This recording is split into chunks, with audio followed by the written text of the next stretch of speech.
Para mi testimonio esta mañana, yo he escogido como base el capítulo 9 de Mateo, del versículo 9 al 13. Dice así la palabra de Dios. Y pasando Jesús de ahí, vio a un hombre llamado Mateo, que estaba sentado al banco de los tributos públicos, y le dijo: levántate y sígueme. Y se levantó y le siguió.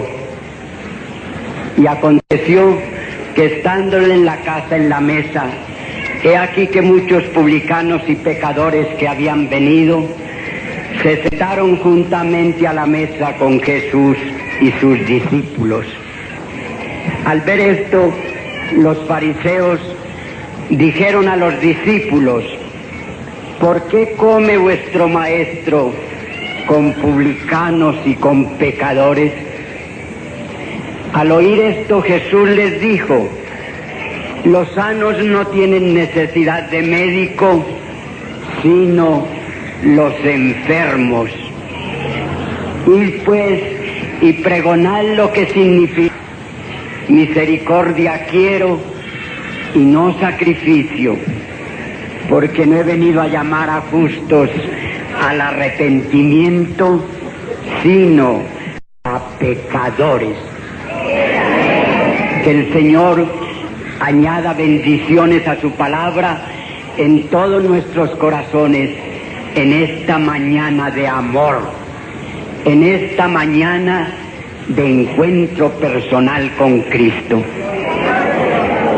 Queridos hermanos, en verdad, en este pasaje del Evangelio que hemos meditado, está compendiada la vida mía. Yo también, durante 18 años consecutivos, estuve sentado en el banco de los tributos públicos de Roma, ejerciendo mi ministerio de sacerdote católico romano. Pero hace 3 años pasó Cristo y me dijo: levántate y sígueme. Y me levanté y le he seguido.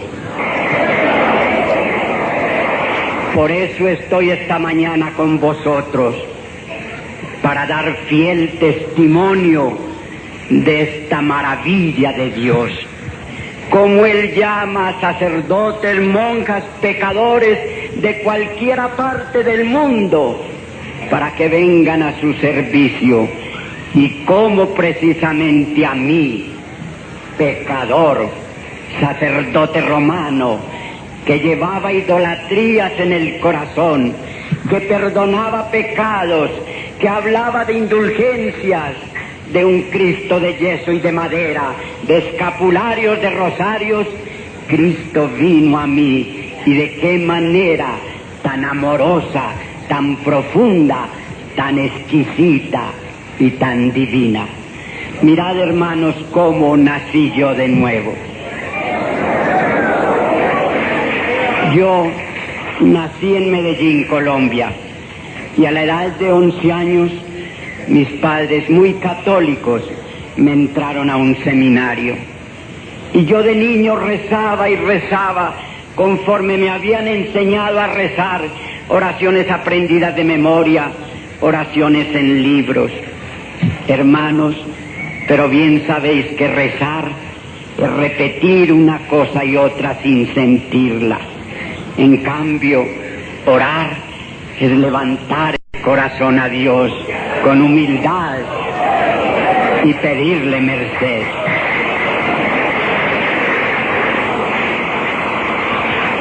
Yo hice todos los estudios en el seminario. Primero mi bachillerato, luego la filosofía y después la teología. Entré a la comunidad de los misioneros de los Santos Apóstoles, una comunidad fundada en Canadá que se dedica a la formación de sacerdotes en los seminarios. Y en el último año de mi teología, ya habiendo hecho mis votos de pobreza, castidad y obediencia, mis superiores me ordenaron que me trasladara a Roma, la ciudad eterna, para concluir todos mis estudios teológicos y a la vez aprendiera en Roma la historia de la Iglesia para luego enseñarla en los seminarios. Pero mirad, hermanos, cómo son de misteriosos, de profundos, de admirables los caminos de Dios. Cuando yo llegué a Roma, me dijeron que tenía que conocer al Papa, a quien la Iglesia Católica enseña que es el vicario de Cristo en la tierra, la cabeza visible, el vicarius filii Dei, el puente tendido entre Dios y los hombres. Y yo anhelaba conocer al Papa, a quien dice la Iglesia que es el sucesor de Pedro. Era en aquella ocasión el Papa Giuseppe Roncalli, que gobernaba la Iglesia bajo el nombre de Juan XXIII. Y yo fui, hermanos, aquella mañana, y cuando atravesé la Capilla Sistina, cuando me llegué frente al trono del Papa, lo vi sentado en un sillón de oro, lleno de piedras preciosas a su espaldar, y vi que aquel Papa alzaba la mano para bendecirme con 2 dedos, símbolo de 2 potestades, Papa y Dios. Y cuando yo le vi, contemplé que sobre su cabeza llevaba una tiara, es decir, 3 coronas en una, porque al Papa lo coronan como a hombre, como a rey y como a vicario de Cristo en la tierra. Y cuando yo vi aquella corona de oro, al leer en la agenda que me habían dado para hacer las genuflexiones de protocolo ante el Papa, vi que aquella tiara pontificia, aquella triple corona, llevaba 666 perlas preciosas a su alrededor. Y en aquel instante, hermanos, cuando yo vi ese lujo inusitado del Papa, cardenales que iban y venían, suavos pontificios, la pompa de Roma en su esplendor, no sé por qué vino a mi memoria aquel pasaje del capítulo 13, versículo 18 de Apocalipsis: el que tenga entendimiento que entienda, porque el número de hombre es el 666.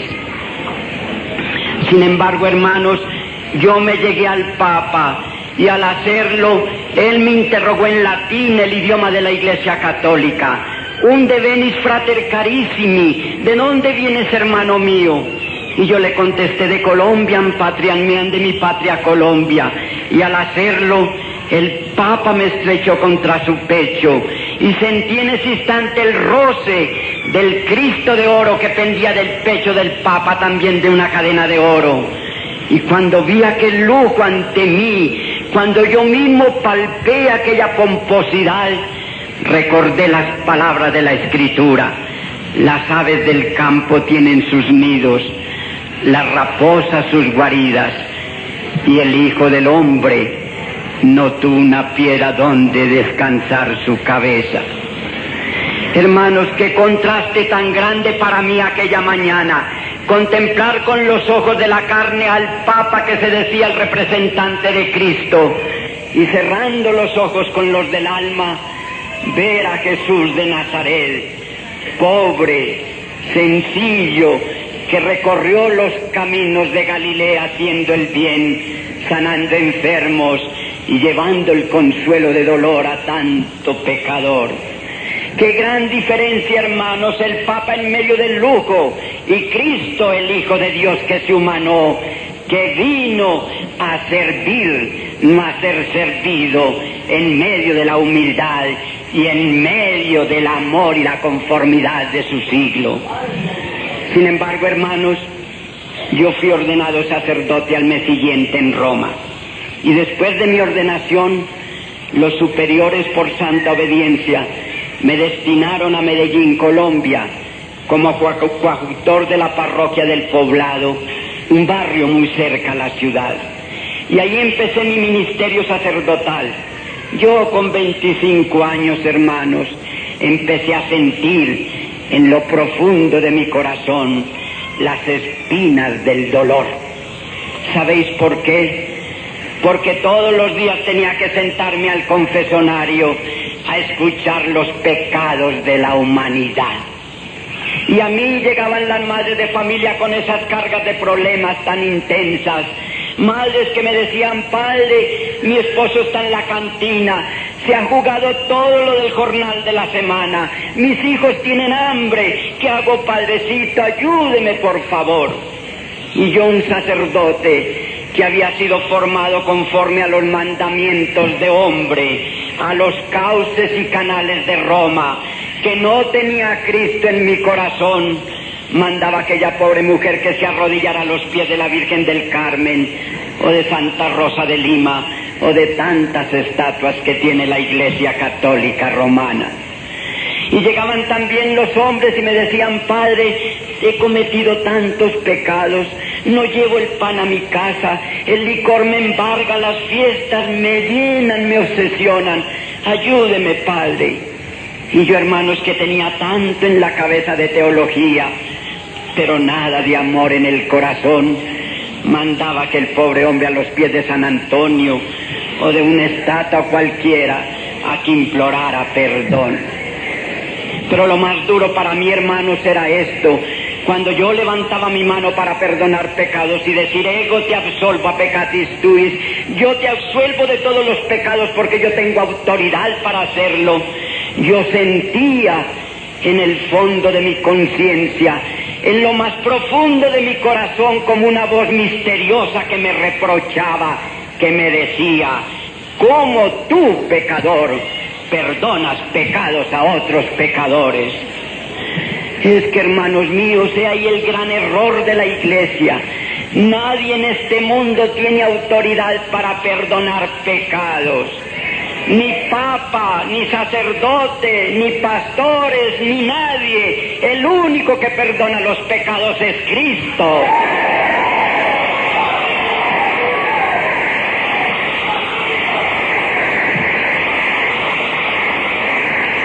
Es Cristo quien llevó nuestras cargas, es Cristo quien derramó su sangre preciosa, es Cristo el que vino a buscar lo que se había perdido.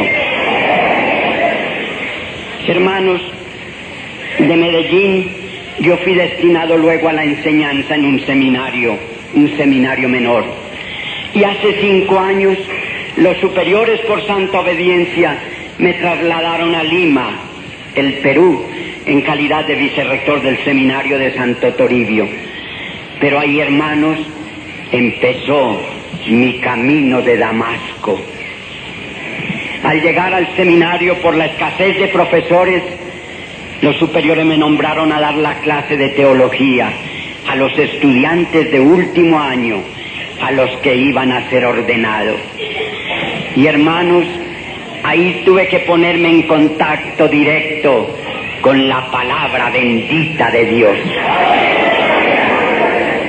Yo, que había leído la Biblia muy escasamente, porque en los seminarios solo nos permitían leer la doctrina de los santos padres, las encíclicas papales, en el seminario, al ser nombrado profesor, fui a esta fuente inagotable de vida. Y me decían los alumnos con preguntas: padre, ¿por qué los sacerdotes tenemos que conservarnos célibes sin contraer matrimonio?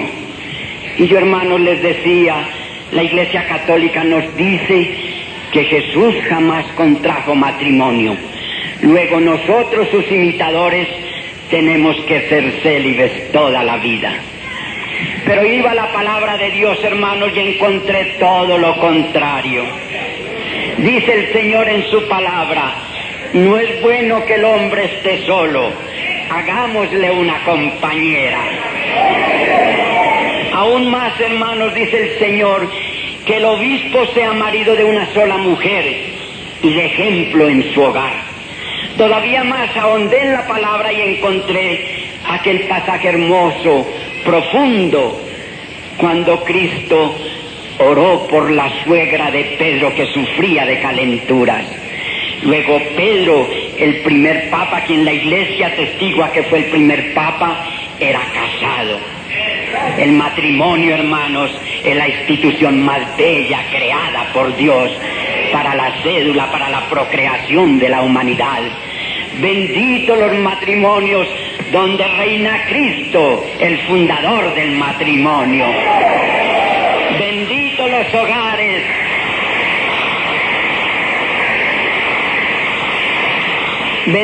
los hogares donde se levantan los hijos bajo la mirada paternal de Cristo. Me decían además los alumnos en varias preguntas de las muchas que me formulaban: Padre, ¿y por qué nosotros tenemos que salir a predicar que María es la corredentora de la humanidad? En la Iglesia Católica se enseña el lema a Jesús per Mariam, a Jesús a través de María y de los santos. No otro es el camino en la Iglesia Católica. Y yo les decía, este es el lema de la Iglesia y nosotros tenemos que seguirlo. Pero luego iba la palabra de Dios, hermanos, y encontraba todo lo contrario. María, mujer bendita, privilegiada, escogida entre todas las mujeres para ser la madre de Jesús. Pero María fue mujer humilde hasta tal extremo que ella misma exclamó: he aquí la esclava del Señor, hágase en mí según su palabra. Y María en todo se sometió a la salvación en su Hijo Jesús. En las bodas de Caná, ahí está la palabra de María: haced lo que Él ordene. Aún más, hermanos, yo busqué en la Biblia y no pude encontrar ninguna página que nos hablara, ningún apóstol que nos narrara que un pecador, siquiera uno, fuera en pos de María para salvación. Todos los pecadores, todos los amargados, todos los enfermos y atribulados iban siempre en pos de Cristo, la fuente del bien, del perdón, del amor, de la ternura, de la felicidad, de la dicha y la esperanza, Cristo Jesús. Y me decían los alumnos: Padre, ¿por qué el purgatorio? ¿Por qué tenemos que salir nosotros a decir que solo a través del purgatorio las almas de los que mueren pasan al cielo? La Iglesia Católica, aclaro, enseña que cuando uno muere tiene que ir al purgatorio a purificar sus pecados, que muchas veces las buenas obras no alcanzaron a purificar esos pecados.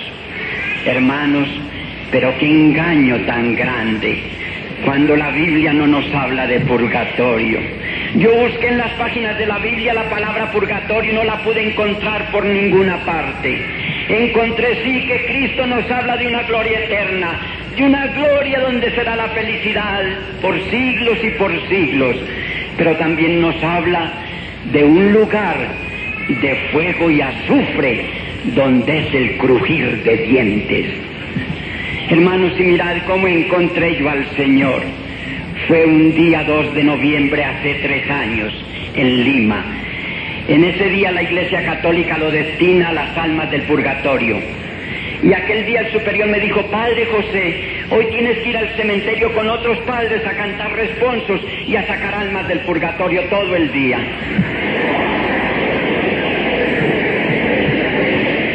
Y yo fui por santa obediencia, y después de decir mis 3 misas que son obligatorias aquel día, empecé a cantar responsos. La Iglesia cantada tiene responsos rezados, cantados, como misas diaconadas, cantadas, rezadas, concelebradas, matrimonios de primera, de segunda, de tercera clase, según los estipendios. Así tiene la Iglesia Católica. Y aquel día empecé yo, me llamaban a cantar responsos de tumba en tumba. Pero al caer la tarde, hermanos, ya rendido, después de recibir tanto dinero que pasaba al superior de la comunidad, llegó a mí una ancianita del Perú, vestida a la usanza campesina, y tirándome de la sotana me dijo: Padrecito, no se vaya, venga a la tumba de mi esposo que hace 15 años murió. Yo quiero que le cante todos los responsos que sepa y me lo saque de las penas del purgatorio y me lo lleve derechito al cielo. Hermanos, y sacando un rollo de billetes del seno, húmedos por el calor, me dijo: padrecito, es el ahorro de muchos años de trabajo. Pero ahí tiene el dinero para pagarle los responsos, todo lo he ahorrado, aún me he privado de comidas y aún de mis hijos para pagar estos responsos este día de las almas del purgatorio. Yo recibí el dinero, lo eché al bolsillo y empecé a cantar mis responsos de profundis clamaviate domine domine, etc. Y terminaba con aquellas palabras que quizás muchos de vosotros, antiguos católicos, recordaréis: requiem eterna donais domine, el luz perpetua luciate, requies pantipace pater noster, y echaba agua bendita sobre la tumba. Y cuando ya hube terminado, hermanos, todo lo que sabía y lo que Roma me había enseñado, la ancianita se llegó a mí y con lágrimas me dijo: padrecito, dígame la verdad, no me engañe. Usted tiene la seguridad de que ya mi esposo está gozando de Dios en el cielo. Hermanos, créanmelo, os lo digo con el corazón en las manos. Esta pregunta me hizo bajar la cabeza con vergüenza. Y al fin, movido por algo extraño, yo saqué el dinero que ella me había dado y le dije: señora, tome su dinero que me quema en las manos. Yo no quiero engañarla. Si su esposo fue bueno y aceptó a Cristo como a su único y suficiente Salvador, estará gozando de Dios en la gloria. De lo contrario, estará en ese lugar de que nos habla la Biblia, lugar de fuego y azufre, donde es el crujir de dientes. Yo recuerdo, hermanos, que la ancianita se alejó del cementerio mientras decía: ¿qué tiempos tan modernos estos? Hasta los curistas están perdiendo la fe porque devuelven el dinero.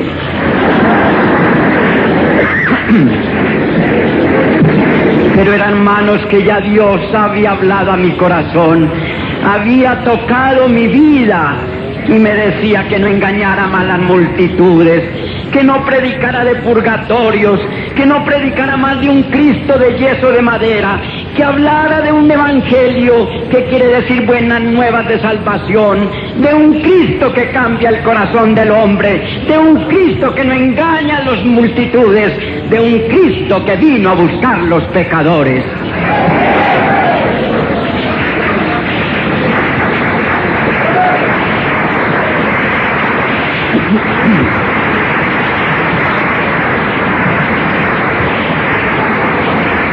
Yo regresé al seminario aquella noche, hermanos, y confundido me sentía con un peso muy hondo, como un nubilado, como perdido, como en un túnel.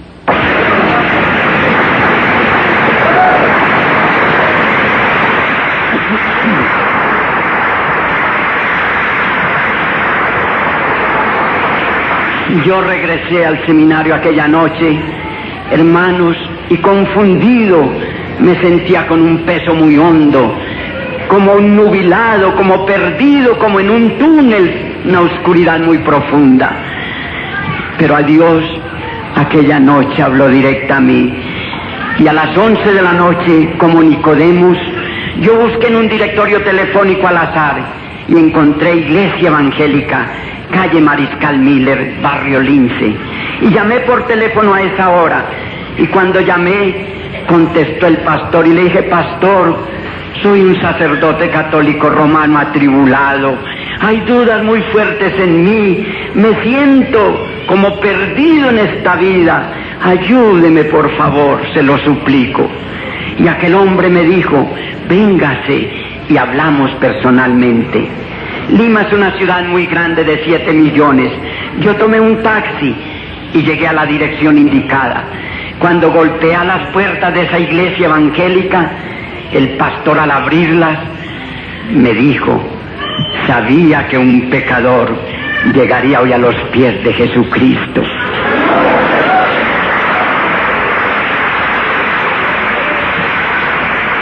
y me dijo: hermano, entre, venga al altar y arrodillémonos. Y aquel hombre empezó a orar.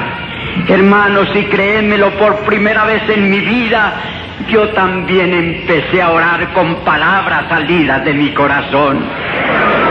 Recuerdo que le dije: Señor, toma mi corazón de sacerdote católico romano, transfórmalo a tu manera, tú el alfarero, yo el barro soy, haz de mí lo que quieras de ahora en adelante. Y aquella noche, con lágrimas en mis ojos, yo nacía de nuevo a los pies de Jesucristo. ¿Sabéis por qué, hermano? Porque llegué a sus pies contrito, humillado, con la carga de mi basura, de mi idolatría, de mi maldad, de mi sacerdocio, y venía a los pies de Cristo, que había venido a buscar pecadores, y le entregaba mi vida. Y aquella noche a sus pies, con lágrimas, nací de nuevo. Cuando yo me levanté, hermanos, después de la oración, sentí como liviano mi cuerpo y comprendí exactamente que el poder del Espíritu Santo transforma el corazón de un pecador arrepentido.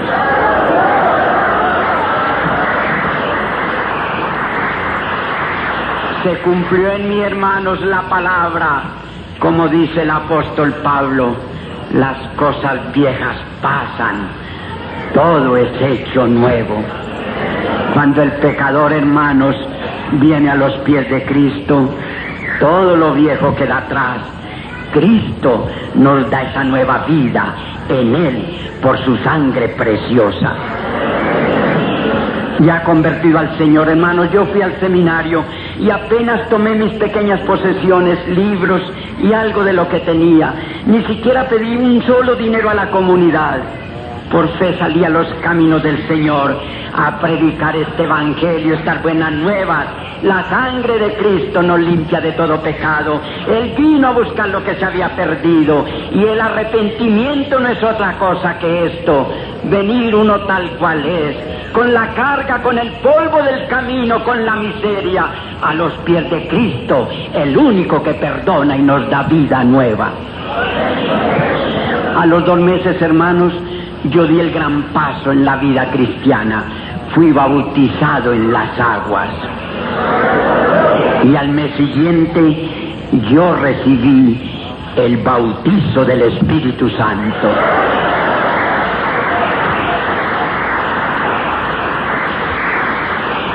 Pero, hermanos, como todo discipulado, tuve mi persecución. El cardenal, una vez que supo el cardenal Landázuri de Lima mi salida, me mandó llamar a su palacio. Y yo fui ya como cristiano. Y cuando llegué me dijo: maldito, estás excomulgado. Habéis dejado la verdadera Iglesia Católica Romana, fuera de la cual no hay salvación. Aquí está el acta de tu excomunión, fírmala. Y yo con humildad le dije: señor cardenal, pero Cristo jamás excomulgó a un pecador. Al contrario, Él lo dice, y fue sin pregonar lo que significa: misericordia quiero y no sacrificio, porque no he venido a llamar a justos, sino a pecadores al arrepentimiento. Y entre esos pecadores estaba yo, que era idólatra católico romano. Y el cardenal, enfurecido, me dijo: vete de aquí con tus predicaciones, firma, maldito, fuera de mi palacio. Y yo firmé. Y cuando el cardenal me echaba fuera del palacio, yo me volví a él con alegría. Le dije: señor cardenal, aunque usted, mi madre y todo mundo me abandonare, Jehová con todo me ha recibido.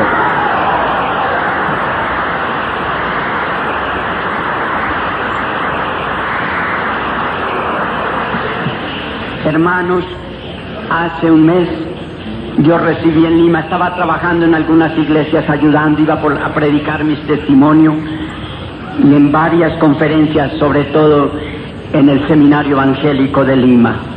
Y hace un mes recibí la noticia de la muerte de 2 tías en un accidente en Medellín, y vine. Pero no he podido llegar a mi casa, porque una de las que quedó de las tías me dice: mientras no vengas como sacerdote, no pises este hogar. Y me quedé acá en Bogotá, no conocía casi los hermanos en la... Y ahí mi testimonio sencillo, humilde, transparente como el agua, de cómo en realidad el Señor vino a buscar fue pecadores.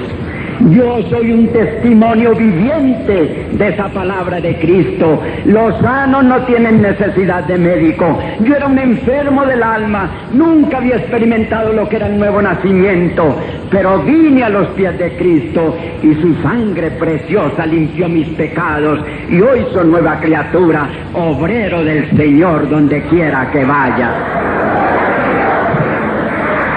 Para terminar, voy a dejar en vuestra mente recuerdo de algo que yo viví en la Iglesia Católica.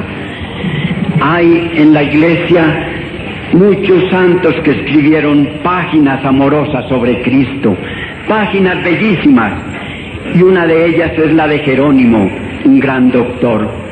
Dice la historia que este hombre escribió la página más hermosa sobre la sangre preciosa de Cristo vertida en el Calvario, sangre que día a día, gota tras gota, llega al pecador para limpiarnos.